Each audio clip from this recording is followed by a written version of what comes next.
Šį vakarą vyksta mano paroda. Mes organizavom renginį, kuris vadinasi The Spotlight.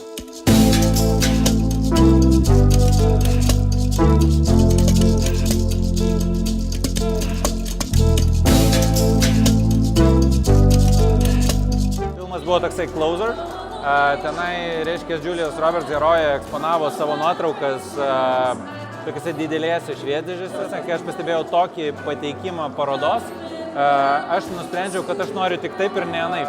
Suradau žmonės, kurie man padėjo visą tai realizuoti. Čia spauda yra backlit ant plastiko, ekologiškas plastikas, lateksinė spauda.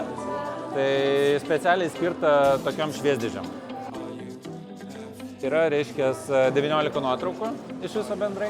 Nuotraukas galima įsigyti.